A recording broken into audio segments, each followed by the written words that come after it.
Ժամանակակից աշխարհը մտել է հիբրիդային պատերազմների դարաշրջան, երբ ինֆորմացիոն պատերազմները դառնում են իրական մարտադաշտում ծավալվող ողբերգության իլյուստրացիան։ Այդ իմաստով քառօրյա պատերազմում հայկական կողմը առավելագույն չափով բաց էր բոլոր լրագրողների համար, պատրաստ ընդունել նույնիսկ ադրբեջանցի լրագրողներին։ Կար մամուլի կենտրոն անցկացվում էին ամենօրյա բրիֆինգներ, այցեր սահման, ներկայացվում էին արժանահավատ աղբյուրներ։ Հենց սրա շնորհիվ հայկական կողմը առավելագույն չափով ներկայացվեց միջազգային մեդիա դաշտում։ Հիմնական թեզերը, որոնց դեմ Բաքուն այլևս ոչինչ չի կարող անել, հետևյալն են. պատերազմը սանձազերծել է Ադրբեջանը, Թուրքիան հատուկ շահ ու դեր ունի այս ամենում, Ալիևյան բլիցկրիգը տապալվեց։ Հայկական զինուժն իրոք տարածաշրջանում ամենամարտունակն է։ Միջազգային ինֆորմացիոն ճակատամարտերի շնորհիվ էլ աշխարհը փաստորեն իր համար վերաբացահայտեց եւ Արցախը, եւ Հայաստանը, եւ Ադրբեջանը։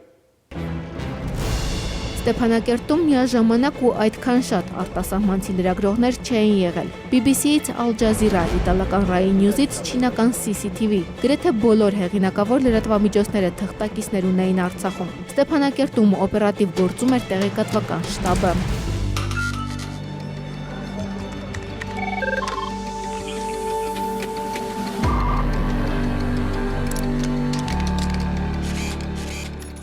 I want to walk you through one incident that happened in the early hours.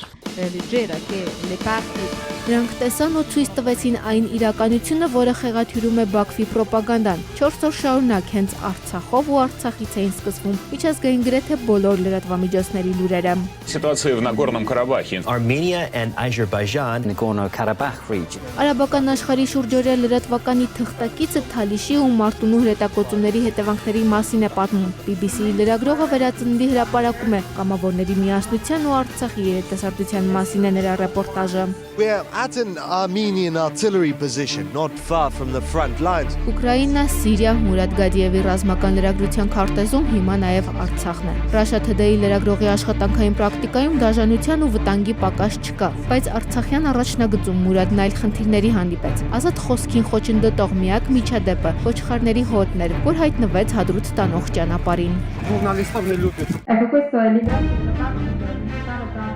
Կովկասի Սևայգու անհանգիստ օրերը նաև Rai News-ում էին իտալական հանրայինի եթերում Մարտունու դպրոցի ավերակներն են, որի բակում զոհվել էր 12-ամյա վաղինակը։ Աննա Մարիա Էսպոզիտոյի երկրորդ ռեպորտաժը Արցախյան առաջնագծից է։ Հենց այստեղ էր Նազենի Հովանեսյանը հարցազրույց տվել Rai-ին ու ադրբեջանական մեդիայում ներկայացվել որպես վարձու դիպուկահար։ Իդեպ իտալական Rai-ի թղթակիցը Armenia TV-ից տեղեկացավ, թե Բաքվի լրատվամիջոցներն ինչպես են աղավաղել իր տեսանյութը։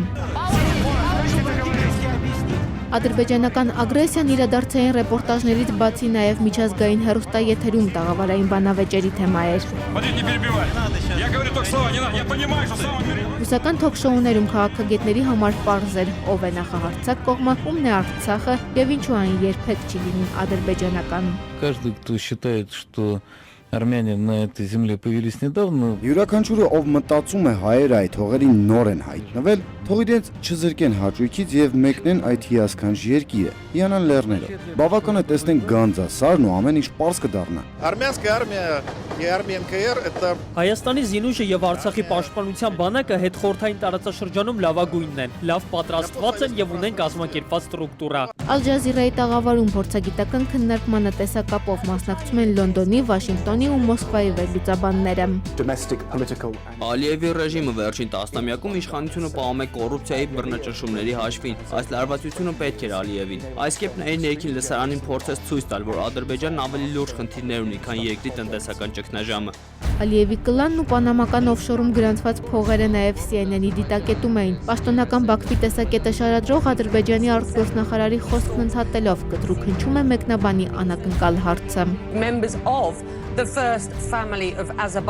Ադրբեջանի առաջին դեմքն ու ընտանիքը մեղադրվում են օֆշորային ապօրինի հաշիվներ ունենալու մեջ։ Մասնավորապես 2005-ին Մեհրիբան Ալիևան հիշատակվում է որպես 2003-ին պանամական ընկերության 2 սեփականատերերից մեկը։ Ալիևի աղջիկները վերահսկել են պանամական 1 ընկերություն ու եւս 2-ը Վերջինյան կղզիներում։ Ինչ կասեք սրան։ British Virgin Islands. Your response to these allegations?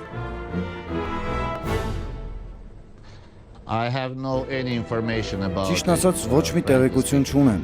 Կարկամած Մամեդյարովից հետո CNN-ի եթերում Արցախի արտգործնախարարն է։ Կարեն Միրզոյանը բացատրում է, որ Ղարաբաղյան խնդրի հիմքում ոչ թե տարածքային, այլ ինքնորոշման հարցն է։ Vanessa Gevorkian, bonjour. Եվրոպական ռեյտինգային մեկ այլ հեռուստալսարանում էլ է Արցախյան հակամարտության մասին պարզաբանումներ տալիս պաշտոնական Ստեփանակերտը։ Ֆրանս 24-ի հյուրը Հովհաննես Գևորգյանն է Ֆրանսիայում Լեռնային Ղարաբաղի Հանրապետության ներկայացուցիչը։ Նրան հակակշիռ Բաքվի տեսակետը ներկայացնում է Փարիզում Ադրբեջանի դեսպանը։ Նագորնո-Ղարաբաղ Կարին Միրզոյան Ահլամբեկ Մի ամբողջ շաբաթ միջազգային մեդիա պլատֆորմում խոսափողի մոտ Արցախի պաշտոնյաներն էին։ Սա նախադեպ էր եւ գուցե ակնարկ Բաքվին։ Ստեփանակերտը լիարժեք կարող է խոսել ինքն իր անունից։